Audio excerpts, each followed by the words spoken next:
Power cut అవుతుంది మధ్యలో ఆ స్పీడ్ బ్రేకర్ దగ్గరికి వెళ్ళి.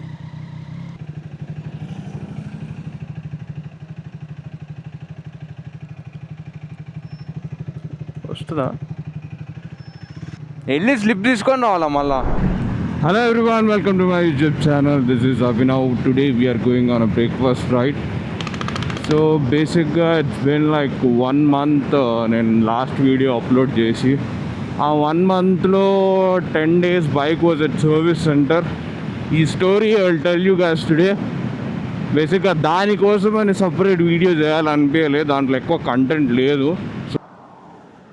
చాలామంది రైడర్స్ మేము దిస్ వే మేము ఇటు వెళ్తున్నాము. I'm actually waiting for Karthik ఈడ కాలేజ్ ముందు.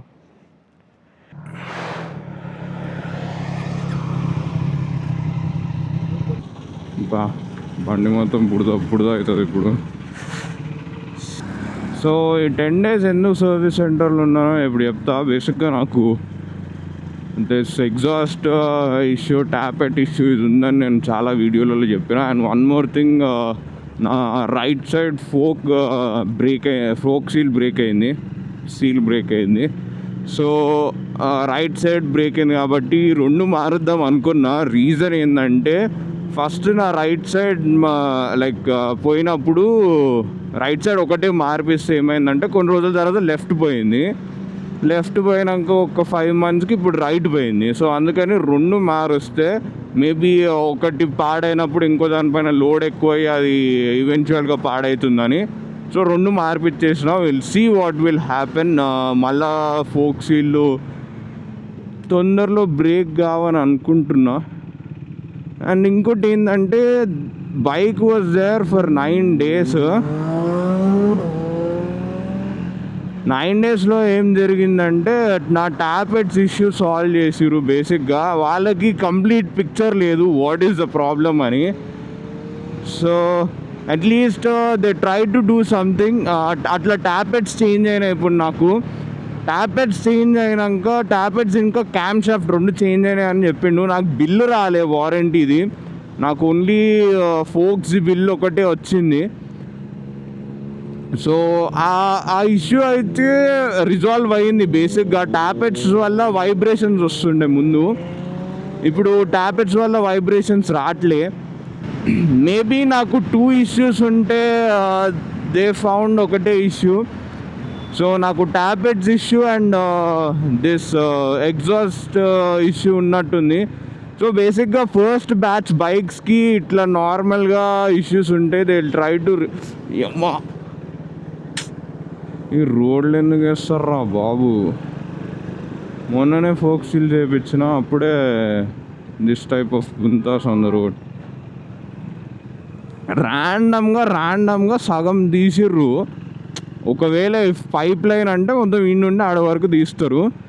ర్యాండమ్గా ఒక్క సైడ్ తీయాల్సిన అవసరం ఏమొచ్చింది వాళ్ళకి. అండ్ ఇట్లాంటి ఆనిముత్యాల కోసము I want to start this daily observation videos. నేను I'm going to this internship. So everyday I need to be at office కాబట్టి ఎట్లయినా బైక్ పైన వెళ్తా కాబట్టి డైలీ అబ్జర్వేషన్ వీడియోస్ చేద్దాం అనుకుంటున్నా. Yeah, I kind of hear that sound ఇంకెక్కువ. Not like normal కన్నా కొంచెం ఎక్కువ వినిపిస్తుంది ఆ సౌండ్. బేసిక్గా I'm not getting vibrations out of it, కానీ సౌండ్ అయితే వస్తుంది. ముందు వైబ్రేషన్స్ వస్తుండే, సౌండ్ వస్తుండే. When I try to accelerate, ఇట్లా పుష్ చేసినప్పుడు నాకు ఎక్కువ వైబ్రేషన్స్ వస్తుండే, మోర్ దాన్ యూజువల్. సో ఇప్పుడు vibrations are completely gone. Bike అంతా స్మూత్ అయ్యింది, కానీ నాకు ఆ సౌండ్ అయితే ఇంకా వస్తుంది. Maybe issue is in the exhaust also. నేను ట్యాపెట్స్ నుండి ఇష్యూ లేదు, రిజాల్వ్ చేయాలి అని అన్నా, ఎందుకంటే బైక్ చాలా స్మూత్ అయింది. ట్యాపెట్స్ ఇష్యూ ఇస్ బీన్ సాల్వ్డ్. ఇప్పుడు బేసిక్గా ఏంటంటే, ఆ ఎగ్జాస్ట్లో ఆ మెష్ ఏదో ఉంటుంది, అది కూడా పోయి ఉంటుంది నాకు తెలిసి. సో అది కూడా ఒకసారి I try to show them. So బేసిక్గా నాకు ఈ ఊకే సర్వీస్ సెంటర్లోకి వెళ్ళి బైక్ ఇచ్చి ఈ ఇష్యూ గురించి మళ్ళా మాట్లాడాలని లేదు. బట్ అది జరుగుతుంది. నాకు ఇంకా లైక్ ఆ ఇష్యూ అయితే సాల్వ్ అయింది థ్యాంక్స్ టు కొంపల్లి టీమ్. వాళ్ళు అరౌండ్ 9 days పెట్టుకొని try to solve the problem. కానీ యాక్చువల్ ప్రాబ్లం ఏందో వాళ్ళకు కూడా సరిగ్గా తెలియదు కాబట్టి okay. So at least they try to do something కదా. ఇప్పుడు సౌండ్ మొత్తమే రాలే అని చెప్పారు నాకు కుకట్పల్లి వాళ్ళు. సో ఇక్కడ సౌండ్ సాల్వ్ చేయడానికి ట్రై చేసిర్రు, ట్యాపెట్స్ చేసిర్రు. 75-80% ప్రాబ్లమ్ ఇస్ డన్ ఆల్రెడీ. ఎందుకంటే నాకు వైబ్రేషన్స్ మొత్తం వస్తలే. కానీ ఆ sound sometimes it come, sometimes it won't come. Common error అనుకోవచ్చు, ఏదైనా అనుకోవచ్చు. నాకు ఈ స్క్రూ పెట్టడం మర్చిపోయారు for this indicator. So indicator హోల్డర్కి స్క్రూ పెట్టలే. సో అది జస్ట్ ఇప్పుడు ఉందంతే. నేను ఆ స్క్రూ కొంపల్లి నుండి తెప్పించుకున్నా ఆల్రెడీ నిన్న. నాకు టైం దొరకలేదు తీసుకోవడానికి.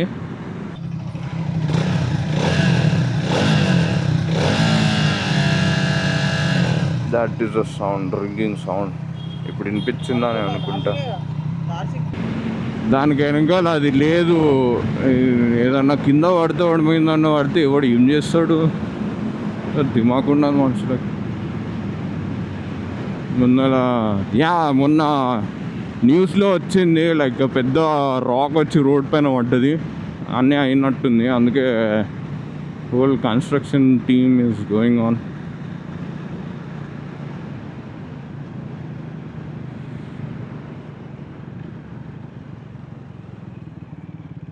దానికోసం అని ఇక్కడ లైక్ మధ్యలో డివైడర్ కూడా బ్రేక్ చేసిరు. సో చాలా రాళ్ళు వచ్చి రోడ్ల పైన పడ్డాయి.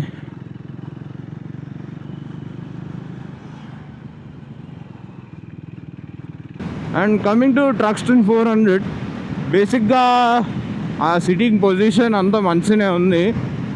So speed 400 owners can't retrofit it.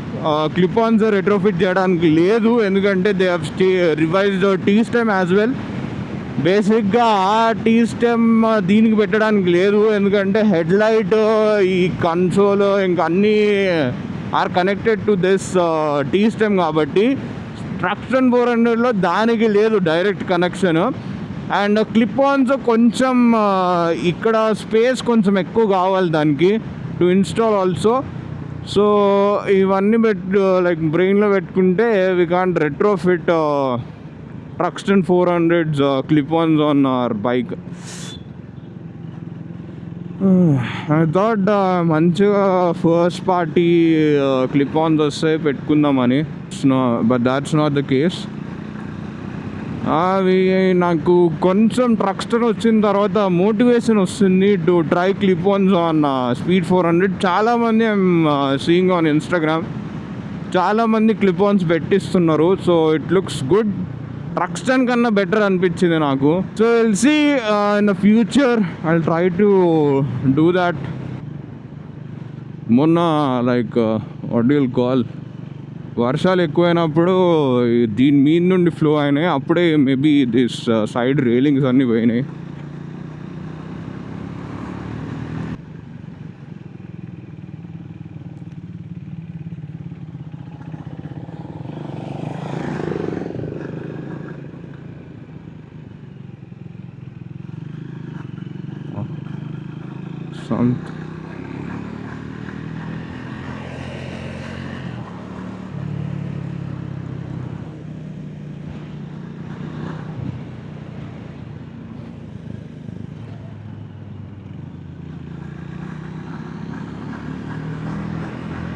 వియర్డ్గా చేస్తుంది బండి.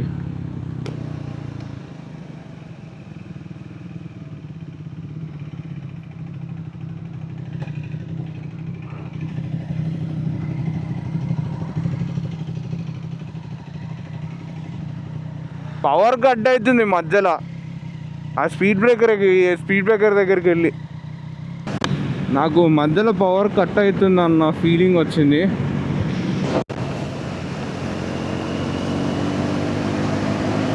తిన్నాక. సో అందుకే ఆగిన, ఏమన్నా తట్టిందా టైర్ చైన్ దగ్గర అని చూసిన, కానీ ఏం లేవు. ఎప్పుడు ఓకే, నార్మల్ ఆగి ఇప్పుడు వస్తే ఓకే.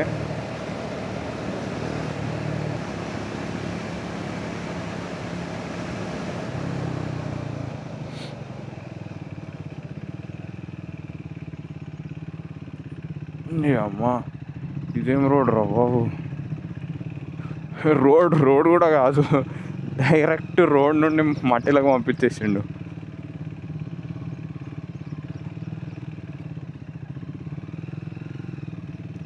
రోడ్ లేదు ఈడ. This is Shamshabad exit.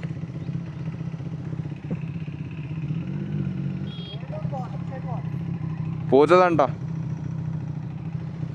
పోతుందా?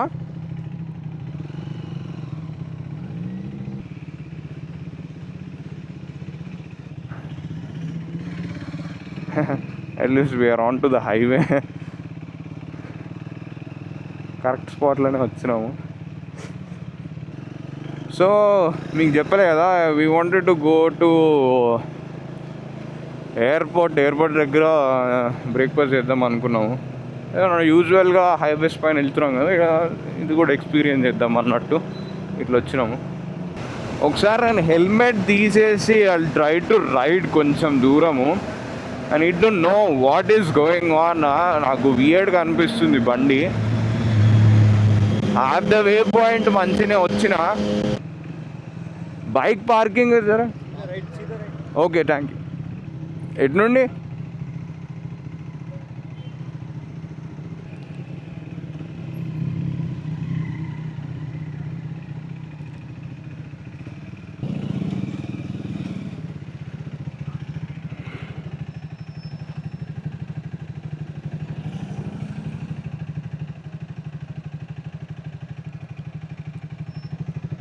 వస్తుందా?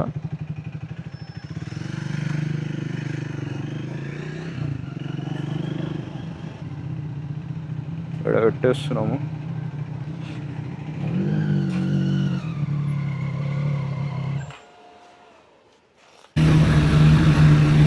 సో ఇప్పుడే బ్రేక్ఫాస్ట్ కంప్లీట్ చేస్తున్నాము. ఏరో ప్లాజా అని ఉందిగా ఎయిర్పోర్ట్ దగ్గర. సో బ్రేక్ఫాస్ట్ కంప్లీట్ చేసి స్టార్ట్ అవుతున్నాము. ఇప్పుడు నేను ఏం చేయాలి? నాకు చూపించడానికి లేదు టికెట్, అది ఇయ్యలే నాకు. ఏంది బండి ఆపి వెళ్ళి పే చేసి రావాలా? నాకు స్లిప్ రాలే. వెళ్ళి స్లిప్ తీసుకొని రావాలా మళ్ళా? ఆడికి పోయి పేమెంట్ చేసి రావాలంట. ఆడికి స్లిప్ లేకపోతే నేను ఇప్పుడు పోయి స్లిప్ లేవాలంట. ఎందుకేనేమో people won't come on bikes. అది నేను ఇందాక వచ్చినప్పుడు స్లిప్ రాలేదు. ఇందాక వెళ్ళినప్పుడు 1 అవర్ కన్నా ముందు తక్కువనే టైం. 1 అవర్ కన్నా తక్కువనే అవుతుంది. ఈడొక ఆయన కూర్చుని ఉండే, ఆయన ఏం సపోర్ట్ చేయలే. వెనకలు ఉన్న ఆయన వెళ్ళిపో అన్నాడు. గేట్ ఓపెన్ అయింది కానీ స్లిప్ రాలే. వెళ్ళిపోయినా నేను. వాళ్ళు మళ్ళీ స్లిప్ తీసుకొని రమ్మన్నారు. వాళ్ళకి వెళ్ళి రాలేదు. నా వీడియో ఉంది. రాలే మొత్తమే. ఒకసారి నొక్కి ఇంకోటి ఇవ్వండి.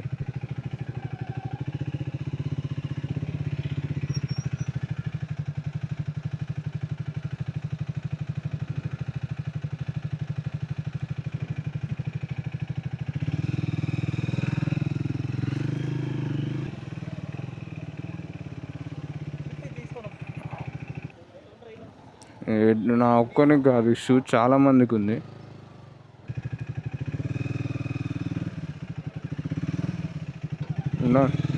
ఏం చేసుకోవాలి దాన్ని ఇంకా. ఇష్యూ బేసిక్గా నేను హెల్మెట్ తీసి కొంచెం దూరం రైడ్ చేసి చూసిన.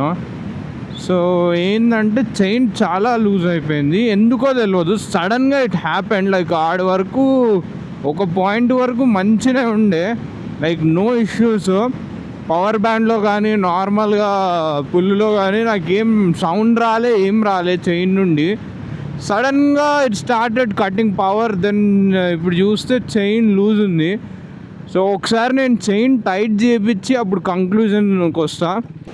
So Karthik will go straight. మనం యూటర్న్ తీసుకొని చైన్ టైట్ చేయించుకుందాం. అంటే నాకు చెప్పేంత గ్యాప్ దొరకలే కాబట్టి వీళ్ళు లాస్ట్ టైం ఒకసారి వచ్చినప్పుడు ఏమైందంటే అన్న టైం లేదు కాదని చెప్పి పంపించారు. చైన్ టైట్ చేయాలి. బేసిక్గా చైన్ అనీవెన్గా వేరైంది, లైక్ ఒక దగ్గర టైట్ అయింది, ఒక దగ్గర లూజ్ అయింది. So it's an indication to change my chain and sprocket set. So ఇప్పటికైతే ఇంకొన్ని రోజులు నడుస్తుంది. కొన్ని రోజుల తర్వాత మళ్ళీ లూజ్ అయింది అన్నప్పుడు ఐ నీడ్ టు చైన్ చేస్తే అయిపోతుంది. So thanks for watching this video. If you like this video subscribe చేయండి, లైక్ కొట్టండి. సో దట్ లైక్ కొడితే ఇంకా చాలామందికి రీచ్ అవుతుంది. అబ్బా ఈ రోడ్డు మరీ దారుణం అవుతుంది వర్షం పడితే. So thanks for watching. I will end this vlog here. So stay tuned for our daily observation videos.